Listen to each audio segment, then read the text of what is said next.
मानव एकता के सच्चे समर्थक संत सम्राट सदगुरु श्री कबीर साहिब जी, परम आदरणीय, परम पूजनीय, परम वंदनीय श्रद्धेय संत श्री बना साहिब जी, श्री संतोष साहिब जी, इस सत्संग सभा में आए हुए आदर और सम्मान के योग्य सभी गुरु प्रेमियों, गुरुमुखी जीवों, हंस जनों, उपासक उपासिकाओं, सभी को सादर नमन, साहिब बंदगी। अभी आप लोग पदों के माध्यम से महापुरुषों की वाणी का संदेश सुन रहे हैं। मैं भी आप लोग के समक्ष कुछ निवेदन प्रस्तुत करता हूं। साहिब की आज्ञा हुई है। कारण तो मालूम होगा आप सभी को, परम श्रद्धेय स्वरूपलीन श्री रामचंद्र जी का ये जन्म दिवस, उस उपलक्ष्य में आप हम सब लोग इस सत्संग सभा में एकत्रित हुए हैं। तो इस परिवार को कोटि कोटि बार साधुवाद है, धन्यवाद है, जिन्होंने अपने पिता की याद में या जिनका जो भी संबंध रहा है, उस उपलक्ष्य में ये पुण्य कार्य, पुनीत कार्य, ऐसा कार्य जिसका यश सदैव रहता है। क्योंकि सत्संग संसार में सबसे बड़ा तीर्थ होता है, इससे बड़ा दूसरा कोई तीर्थ नहीं होता। कहा है, तीर्थ वही जो पाप से तारत, पाप वही जो मन मध्य विकारा, सो तीर्थ सत्संग श्रेष्ठ है, दुर्गुण नासत लगे न वारा। विरत वही जो बुरे कर्म त्यागहु, और विरत सब झूठ पसारा। पूजा वही जो चेतन पूजे, भक्ति वही गुरु प्रेम नटारा। तो हम इस सत्संग रूपी तीर्थ में स्नान करने के लिए सभी लोग आए हैं। निवेदन यही है कि शांति सादगी के साथ मौन रह करके सत्संग को सुने। आइए गुरुदेव के पावन चरण कमलों में मन को लगाते हैं। सत्य का संदेश तुम जग को दिए हो, कर सका कोई नहीं वैसा किए हो। तुम मुलहजे में न करना बात सीखी, कह दिया सच सच भले ही लगे तीखी। सत्य की रहनी तुम्हारी थी अनोखी, इसलिए तुम कह सके थे बात चोखी। तुम किसी भी पक्ष में चिपके नहीं थे, इसलिए निर्णय तुम्हारे सब सही थे। धूल भी तुम पर उड़ाई खूब गई है, पर तुम्हारी रोशनी बढ़ती नहीं है। तुम तरासे गए हीरे के तरीके, पर तुम्हारे सभी पहल उद्योत दिखे। व्यक्तित्व भी ऐसा तुम्हारा था निराला, सभी ने ही रीझ तुम पर दृष्टि डाला। निर्गुणी केवल नहीं वैष्णव विरागी, सब तुम्हारे ज्ञान धन के दाए भागी।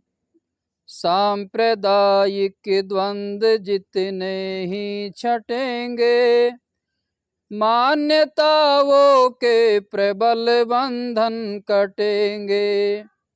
उते ही नित निकट होंगे हम तुम्हारे, जिते दिन बीते लगोगे नित्य प्यारे। ब्रह्म सुख निर्वाण राम रहीम सारे, सत्य के पर्याय है निज रूप न्यारे। कस्तूरी कुंडल बसे तुमने बताया है सिखाया, जिंदगी की दौड़ तुमने मेट डाली, कर दिया विश्रांति जीवन में निराली। जन्म जन्मों की पिपासा हुई तर्पित, तेरी यादों में सुमन श्रद्धा समर्पित, तेरी यादों में सुमन श्रद्धा समर्पित।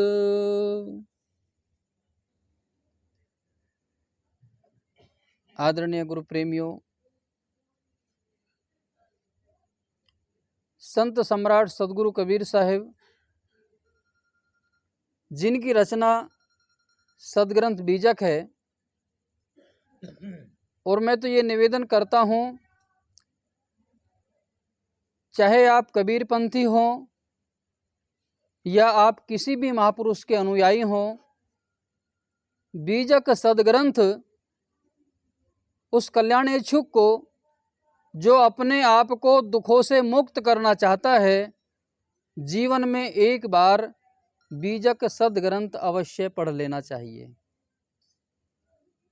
इसलिए नहीं कि वो कबीर साहिब की रचना है, बल्कि इसलिए कि कबीर बीजक बुरहानपुर की टीका एक संविधान है अपने आप में,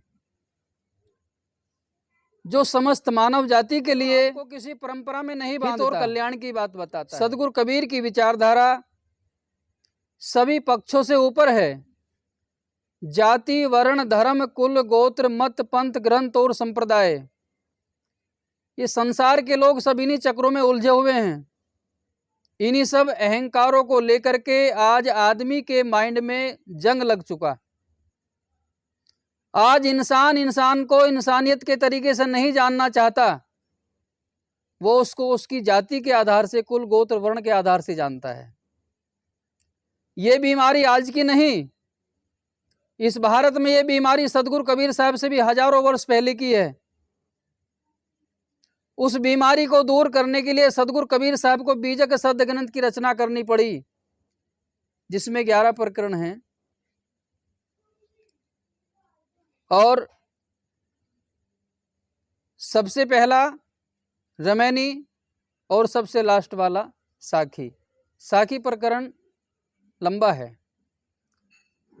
तो मानव एकता के विषय में साहब ने कहा कि 5 तत्व का पुतला मानुष दरिया नाम, एक कला के बिछुरे विकल होत सब ठाम।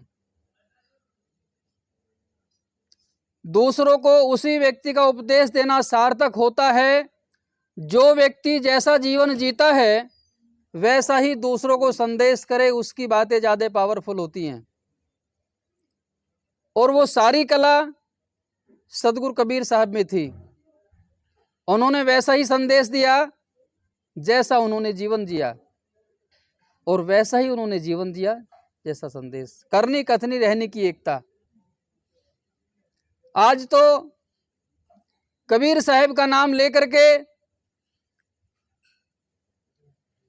इस मनुष्य समाज को भ्रमित करने वाले, उनकी वाणियों का उल्टा प्रचार प्रसार करने वाले, अपने आप को कबीर का अवतार कहने वाले, ना जाने क्या क्या कहने वाले, दुकान खोले बैठे हैं आपका शोषण करने के लिए। धर्म के नाम पर मानव समाज को बांटो, उसको गुमराह करो, भ्रमित करो और उनसे धन संपदा। लेकिन साहब ने कहा है कि ऊपर की दो गई हिये की गई हेराए, कहें ही कबीर जाकी चारों गई ताको कहा उपाय। जिस व्यक्ति का विवेक और विचार रूपी चक्षु ज्ञान नेत्र खुल गया हो, जिसकी पावन प्रज्ञा जागृत हो गई हो, जो व्यक्ति शीलों का पालन करना जानता है, सम्यक समाधि को जानता है, प्रज्ञा को जानता है, विवेक को जानता है, सद्गुणों को जानता है, रहनी को जानता है, उस व्यक्ति को संसार में कोई भ्रमित नहीं कर सकता। वास्तविक धर्म मानवता। इसलिए कबीर साहब ने अपने आप को किसी संप्रदायवाद में नहीं उलझाया। हिंदू, मुस्लिम, सिख, ईसाई, जैन, बौद्ध, यहूदी आदि बहुत 950 धर्म है संसार के अंदर। किसी भी पक्ष में सदगुरु कबीर साहब ने अपने को बांधा नहीं, क्योंकि सदगुरु कबीर को बंदी छोड़ कहा जाता है, बंधनों से छुड़ाने वाला। अभी अभी साहब से हमारी चर्चा चल रही थी। कई वर्षों के बाद में इनके दर्शन करने का मुझे सौभाग्य प्राप्त हुआ। और साहब जी एक बार मेरी जन्मभूमि भी गए हैं, ग्राम गड़ीना, तहसील मवाना, जिला मेरठ, उत्तर प्रदेश। तो बंधुओं, हमें अपनी आंखों को खोल करके परम सत्य को जानने की जरूरत है। और उस परम सत्य का जो बोध कराने वाले संत सदगुरु हैं, विवेकी पारखी, उनकी भी पहचान करनी चाहिए। हम बाजार में जाते हैं सामान खरीदने के लिए, और हमारी जेब में नोट है 2000 का। दुकान वाले को हमने दिया सामान, उससे ले लिया, उसने नोट को देखा, कहा जी नकली है। हमारी जेब में था, हमें पहचान नहीं है कि नकली है, उसने देखा, बता दिया नकली है। अब उस नकली नोट का दुकान वाला सामान नहीं देगा। इसी प्रकार से हम लोग नकली ज्ञान को जेब में रख करके असली समझे बैठे हैं। जब तक किसी विवेकी पारखी, अच्छे रहनी गहनी संपन्न संत सदगुरु के पास में आप जाओगे, आत्म तत्व का बोध प्राप्त पता लगेगा कि आज तक की हमारी सारी मान्यताएं केवल थोती और खोखली हैं। सारे मतांतर, सारे मतपंथ यही कहते हैं कि ईश, ब्रह्म, परमात्मा, देवी और देवता, स्वर्ग और नरक, इन सब की बातें करेंगे। आदमी चाहे पढ़ा लिखा हो, चाहे अनपढ़ हो, स्त्री हो या पुरुष हो, धर्म एक ऐसा धंधा है कि इसमें जो फंस गया वो नहीं निकलता। प्रकृति का शाश्वत धर्म, आग, हवा, मिट्टी, पानी, आकाश, इनके अपने जो मूलभूत धर्म हैं उनको समझे। उन्हीं सब महाभूतों से हमारे 3.5 हाथ का शरीर बना है, स्थूल पिंड बना है। तो जो बाहर प्रकृति की शक्ति है, उन्हीं शक्तियों से आप भी भरे हुए हो। बस भ्रम का पर्दा हटाकर उसे समझने की जरूरत है। इस प्रकृति ने अन्य जीव जंतुओं के मुकाबले में इस मनुष्य को 2 शक्ति और ज्यादा दी हैं, और वे हैं संकल्प शक्ति। अगर ये व्यक्ति और वाक्य शक्ति किसी भी बात का संकल्प कर ले तो उसे पूरा कर सकता है। इस काम को पशु पक्षी नहीं कर सकते। सुई से लेकर के एरोप्लेन तक का आविष्कार करने वाला ये मनुष्य है। और ऐसे मनुष्य को, ऐसे बुद्धिजीवी मनुष्य को कुछ संप्रदायवादी लोग कहते हैं कि ये तुच्छ प्राणी है, कुछ नहीं कर सकता। कौन करेगा? जो निर्गुण है, निराकार है, अगम है, अगोचर है, अलेख है, निर्लेप है, कण कण में रहता है, दयालु है, परमपिता है, सबका पिता है, सर्वज्ञ है, सर्वशक्तिमान है, न्यायकारी है। ये डेफिनेशन किसी ने ईश्वर की बना दी। और साहब ने कहा कि है ही नहीं जो इस दुनिया में उसको बता रहे हैं, अंधों को रात में सूरज दिखा रहे हैं। जो चीज है नहीं उसका प्रचार, जो चीज है उसको शोषण। मानव की महानता को केवल सदगुरु कबीर साहब उजागर करते हैं। साहब ने कहा कि मानुष तेरा गुण बड़ा, मास न आवे काज, हाड़ न होते आभरण, त्वचा न बाजन बाज। केवल सद्गुणों के कारण ये मनुष्य सर्वश्रेष्ठ प्राणी है। सद्गुण अवगुण के कारण कोई हीरा है, कोई पत्थर है। तो हम सदगुरु कबीर के इस पारक सिद्धांत के सत्संग से विशुद्ध मानवता का बोध प्राप्त करें और इस सत्संग का घर घर में प्रचार हो। आज सदगुरु कबीर साहब के विचारों की उतनी ही जरूरत है जितनी आज से 600 साल पहले थी, क्योंकि समाज में बीमारी आज भी कम नहीं है। मूर्ति पूजा, तीर्थ और व्रतों की झूठी मान्यताएं, मंत्र तंत्र जंत्र नाम दीक्षा उपदेश बहुत कुछ। साहब ने कहा कि भंवर जाल बगु जाल हैं, बूढ़े बहुत अचेत, कहें ही कबीर ते बाँची है जाके हृदय विवेक। सदगुरु कबीर ने इस मानव को जगाने की, चेताने की बात कही। ए मानव, अगर तू दुखों से मुक्त होना चाहता है तो अपने निज स्वरूप में लौट करके आ। और निज स्वरूप का बोध आदमी को तब होता है जब किसी विवेकी पार की सदगुरु की शरण में जाता है।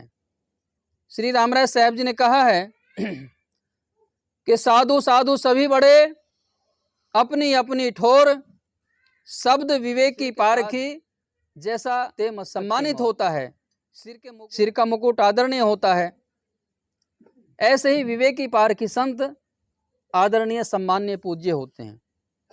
उनकी बातें कल्पनाओं पर आधारित नहीं है, अनुभव पर आधारित हैं। आदमी पढ़ा लिखा हो, आचरणवान ना हो, गुणवान ना हो, तो क्या उसका समाज में सम्मान होता है? माना कि शिक्षा जरूरी है, लेकिन शिक्षा के साथ साथ सद्व्यवहार, संस्कार और ये सत्संग भी उनसे ज्यादा जरूरी है। दुखों की पूर्ण निवृत्ति, तन मन और वचन के जितने भी दोष हैं वे इस सत्संग से ही दूर होंगे। आदमी के मन में जो खुराफात है, इंद्रियों में जो चंचलता है और शरीर में जो दोष हैं उन सब को अगर हम दूर करके जीवन में परम शांति का अनुभव करना चाहते हैं तो सदगुरु कबीर की इन विचारधाराओं के साथ अपने आप को जोड़ें, विवेकी पार की संतों का सत्संग करें और घर में, परिवार में, समाज में जहां भी बैठें दुनियादारी की बातें कम हो, सत्संग की बातें ज़्यादा हो तो एक अच्छे सच्चे समाज का निर्माण हो सकता है। होता क्या है, आदमी जहां भी बैठता है घर, परिवार, समाज में, वो सत्संग की बातें कम करेगा और जिन बातों का हमारे जीवन में कोई लेना देना नहीं उन बातों को ज़्यादा रखेगा। आज इस परिवार में श्रद्धेय श्री रामचंद्र जी जो अब अपने शरीर में नहीं है, और पहली बार जब 6-7 साल पहले मैं इस गांव में आया था तो मुझे बड़ा अच्छा लगा था, आज भी अच्छा लग रहा है, क्योंकि इस गांव में करीब करीब सभी लोग सत्संगी हैं ज़्यादातर। और जिनको ये श्रेय जाता है श्रद्धेय संत श्री सेवानाथ जी, उनको तो हमने नहीं देखा, बाकी इस क्षेत्र में काफ़ी उन्होंने प्रचार किया। तो बंधुओं, हमारे महापुरुष जो हमें धरोहर, जो संपत्ति, जो धन दे करके गए हैं, हम उसे आने वाली संतति को, आने वाली पीढ़ियों को भी दे करके जाए, ताकि वे सब भी इस सत्संग के माध्यम से अपने जीवन को दुखों से मुक्त कर सके और समाज में सत्संग का प्रचार प्रसार हो, एक अच्छे समाज का निर्माण हो। आइए छोटा सा पद मैं आपके बीच में रखता हूँ। बोलिए सदगुरुदेव की